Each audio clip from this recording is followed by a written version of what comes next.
ரொம்ப அற்புதமான ஒரு கேள்வி. குருஜி, என் வாழ்க்கையில் கசப்பான அனுபவங்கள், கசப்பான சம்பவங்கள், நிகழ்வுகள் சின்ன வயசுலேருந்து நிறைய நடந்திருக்குது. இதையெல்லாம் மறக்கணும்னு நினைக்கிறேன். அப்பப்போ என்னை ரொம்ப பாதிப்பை ஏற்படுத்துது. இதிலிருந்து நான் எப்படி வெளியில் வருவது? சரி, இப்போ இதிலிருந்து இந்த மாதிரி கசப்பான சம்பவங்கள், அனுபவங்கள், இதிலிருந்து நான் எப்படி வெளியில வருவது அப்படிங்கிறதுக்கு நான் தீர்வு கொடுக்கறதுக்கு முன்னாடி நான் உங்களை ஒரு கேள்வி கேட்கிறேன். நல்லா சிந்திச்சு பாருங்க. இந்த மாதிரி அனுபவங்கள் அல்லது நிகழ்வுகள் எல்லாம் முதல்ல எப்படி உள்ள நம்ம மனதுக்குள்ள, ஆள் மனதுக்குள்ள, சப்கான்சியஸ்குள்ள எப்படி உள்ள போச்சு, ஏன் போச்சு அப்படிங்கிற அந்த காரணம் உங்களுக்கு புரிந்து விட்டால் அதை எடுப்பது ரொம்ப சுலபம். ஏன்னா அந்த காரணத்தில் தான், அந்த பிரச்சனையில் தான் சொல்யூஷனும் இருக்குது. இப்போ உங்களுக்கு வயசு 30 வயசு ஆயிடுச்சு, அல்லது 40 வயசு, வாட் எவர் இட் இஸ். நீங்கள் சின்ன வயசுலேருந்து உங்கள் வாழ்க்கையில் நிறைய சம்பவங்கள் நடந்திருக்குது, சரியா? அதில் நிறைய கசப்பான அனுபவங்கள் இருக்குது. மேபி உங்கள் சின்ன வயசில் உங்கள் அப்பா கூட உங்களுக்கு ஒரு மனஸ்தாபம் வந்திருக்கலாம். அப்பா ஏதாவது திட்டியிருக்கலாம். நீங்கள் பதிலுக்கு ஏதோ கேட்டதுக்கு அவர் ரொம்ப பயங்கரமாக உங்களை திட்டியிருப்பார். அல்லது நீங்கள் கேட்ட விஷயத்தை அவர் கொடுக்க மறுத்து இருந்து அதில் உங்களுக்கு ரொம்ப பாதிப்பு ஏற்பட்டிருக்கலாம். அல்லது உங்கள் ஸ்கூலு வாத்தியார் உங்களை ஏதோ திட்டின சம்பவம், அடித்த சம்பவம், ஹோம்ஒர்க் செய்யாமல் போய் உங்களுக்கு கொடுத்த பனிஷ்மெண்ட்னால உங்களுக்கு நிறைய பாதிக்கப்பட்டிருக்கு. அல்லது உங்கள் வீட்டில் நீங்கள் கடன் தொல்லையில் பணம் வாங்கி கொடுக்காம விட்ட இடத்துல ஒரு சம்பவம் நடந்திருக்குது. அதில் கடன்காரங்க உங்களை திட்டிட்டு போனதில் மன அழுத்தம் ரொம்ப உண்டாயிருக்கு. இந்த மாதிரி பலவிதமான சம்பவங்கள் உங்கள் வாழ்க்கையில் நடந்திருக்கும். நல்லா கூர்ந்து கவனிங்க. இப்போ 20 வருடங்களுக்கு முன்னால் உங்களை திட்டிய சம்பவம் உங்களுக்கு ஞாபகம் இருக்குது. உங்கள் அப்பா உங்கள் மேலே வருத்தப்பட்டது ஞாபகம் இருக்குது. நீங்கள் பண கஷ்டத்தில் இருந்தப்ப அந்த கடன்காரன் கடன் கொடுத்த உங்களை பேசின அந்த பேச்சு உங்களுக்கு ஞாபகத்துக்கு வருது. அந்த பாதிப்பை உங்களுக்கு உருவாக்குது. யாரோ ஒரு நண்பன் உங்களை சண்டை போட்டது உங்களுக்கு ஞாபகத்துக்கு வருது. இதை தவிர இப்போ நீங்கள் அன்றாட செயல்கள், இப்போ டெய்லி லாஸ்ட்டு 10 வருஷத்தில் டெய்லி காலையில் எந்திரிச்சிருப்பீங்க, குளிச்சிருப்பீங்க, சாப்பிட்ருப்பீங்க, ஆஃபீஸ்க்கு போயிருப்பீங்க, இல்லை ஸ்கூலுக்கு போயிருப்பீங்க. ஒரு நார்மலாக எந்த விதமான அசம்பாவிதம் நடக்காத சம்பவங்கள் எதுவாவது உங்களுக்கு ஞாபகம் இருக்கா? அதாவது சராசரி நிகழ்ச்சிகள் ஏதாவது ஞாபகம் இருக்கான்னு பார்த்தா எதுவுமே ஞாபகம் இருக்காது. ஆனால் எந்த மாதிரி விஷயங்கள் எல்லாம் உங்களுக்கு ஞாபகத்துக்கு வருது, எந்த மாதிரி விஷயங்கள் எல்லாம் உங்களுக்கு உள்ள பதிவுகளாக இருக்குன்னு பார்த்தா அதில் ரெண்டு டைப் இருக்குங்க. ஒன்று அந்த நடக்கிற விஷயத்த உங்கள் மனம் எதிர்கொள்கிறது, அதாவது எதிர்க்குது. பயங்கரமான ரெசிஸ்டன்ஸ் கிரியேட் பண்ணியிருப்பீங்க. இப்போ உங்கள் அப்பா உங்களை திட்டிகிட்டு இருக்கிறது உங்களுக்கு பிடிக்கல. அந்த இடத்துல ஒரு ரெசிஸ்டன்ஸ் கிரியேட் ஆகுது, பயங்கரமான ஒரு ரெசிஸ்டன்ஸ் கிரியேட் ஆகுது. அந்த விஷயம் உள்ளுக்குள்ளே போய் அதுக்கு ஒரு பயங்கரமான முக்கியத்துவம் ஆகுது. ரெசிஸ்டன்ஸ் கிரியேட் ஆன உடனே அதுக்கு ஒரு முக்கியத்துவம் கொடுக்குறீங்க. அந்த முக்கியத்துவம் வாய்ந்த நிகழ்ச்சி உள்ளுக்குள்ள இது ரொம்ப இம்பார்ட்டன்ட். இப்போ நம்ம ஒருத்தர் ஒரு ஸ்பீச் பேசுகிறாருன்னா அவர் எல்லா ஸ்பீச்சையும் நீங்கள் ரெக்கார்ட் பண்ண மாட்டீங்க. ரொம்ப முக்கியமான ஸ்பீச்சை மட்டும் பாயிண்ட்டை நோட் பண்ணுவீங்க இல்லையா?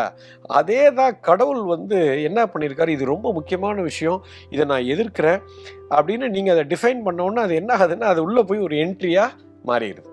You understand? இப்போ டெய்லி காலையில் நீங்கள் அன்றாட செய்கிற வேலைகள் எதுவுமே ஞாபகம் இருக்காது. டெய்லி நம்ம செய்யக்கூடிய அன்றாட சராசரி விஷயங்கள் எதுவுமே உள்ள பதியாது. ஒன்று எக்ஸ்ட்ரீம் ரெசிஸ்டன்ஸ் இருக்கிற விஷயம், இல்லை எக்ஸ்ட்ரீமாக உங்களுக்கு பிடிச்சிருக்கிற விஷயம், ரொம்ப பிடித்தமானது. ஏன்னா அதுவும் ரொம்ப முக்கியம், ஏன்னா உங்களுக்கு ரொம்ப பிடிச்சிருக்கு. இது மாதிரி அந்த எக்ஸ்ட்ரீம் எமோஷனோட அட்டாச் ஆகிருக்கிற விஷயங்கள் எல்லாமே உங்களுக்கு பதிவுகளாக உள்ள போயிடும். இதைத்தான் கர்ம வினை என்று சொல்கிறோம். இப்போ சாதாரணமாக உங்கள் அப்பா உங்களை கொஞ்சிட்டு இருந்ததெல்லாம் உங்களுக்கு ஞாபகம் இருக்காது, யூ அண்டர்ஸ்டாண்ட். ஆனால் திட்டினது ஞாபகம் இருக்கும், ஏன்னா அதுக்கு ஒரு ரெசிஸ்டன்ஸ் இருக்குது.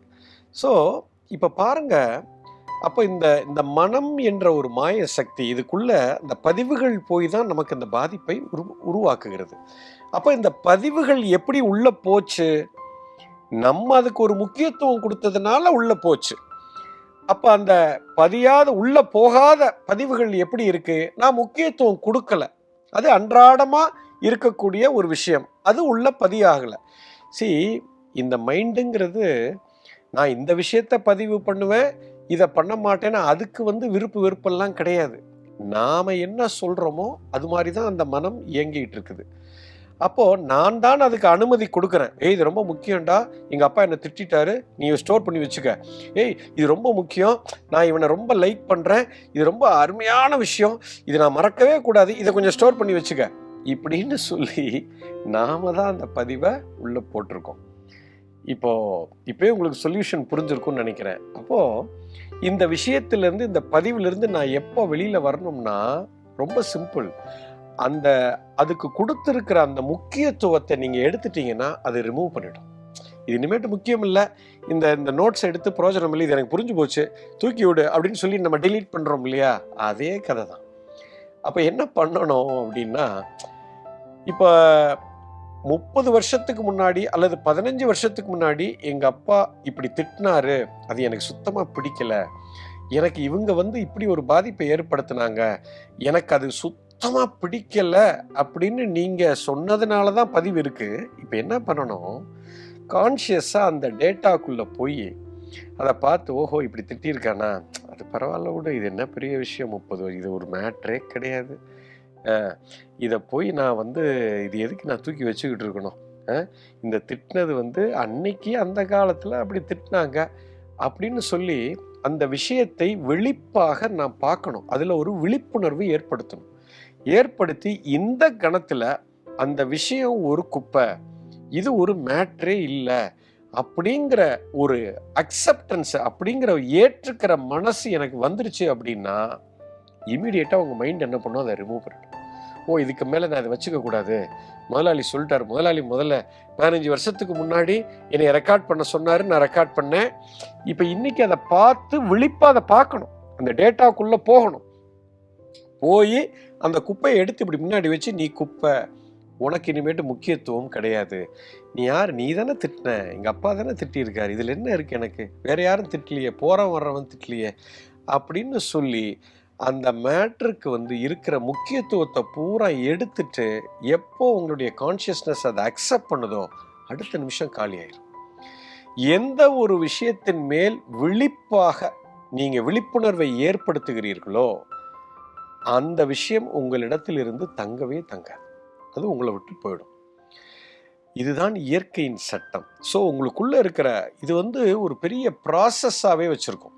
இது எங்களுடைய வகுப்புகளில் பார்த்தீங்கன்னா இது ஒரு பெரிய ப்ராசஸ். அதுக்குன்னு சில கோட்பாடுகள் இருக்கு. அதை கரெக்டாக செஞ்சோம்னா அது உங்களை விட்டு போயிடும். ஒன்றும் இல்லை, அதுக்கு இருக்கக்கூடிய அந்த வீரியத்தை நீங்கள் எடுக்கணும். இப்போ சிம்பிள்ங்க, இப்போ காலையில் நியூஸ் பேப்பர் எடுத்து படிக்கிறீங்க, பத்திரிகை எடுத்து பார்க்குறீங்க.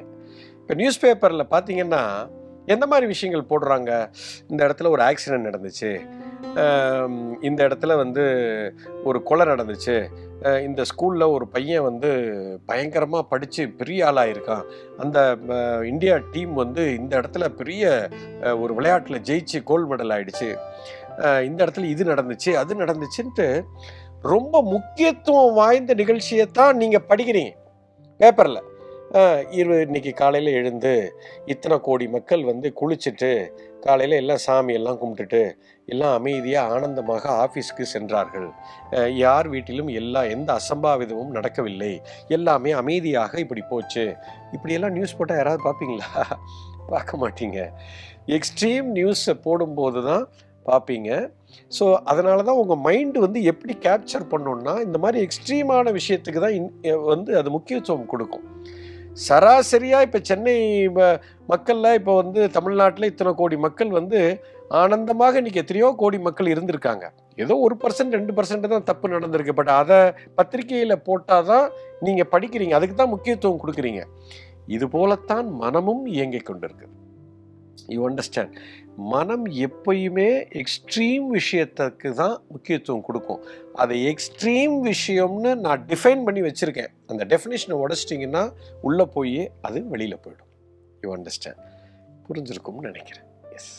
விகடன் வெல்கம் பேக் இப்ப வெறும் 29 ரூபாயில் ஜூனியர் விகடன், ஆனந்த விகடன், நாணயம் விகடன் உள்ளிட்ட 8 டிஜிட்டல் இதழ்கள், வேல்பாரி, நீரதிகாரம், அணிலாடும் முன்றில் உள்ளிட்ட கிளாசிக் தொடர்கள், சுஜாதா, எஸ். ராமகிருஷ்ணன், அசோகமித்ரன் உள்ளிட்ட நட்சத்திர எழுத்தாளர்களின் சிறுகதைகள் என 29 ரூபாயில் 3 மாதங்களுக்கு விகடனை அன்லிமிட்டடாக படிக்க இப்போதே சப்ஸ்கிரைப் செய்திடுங்கள்.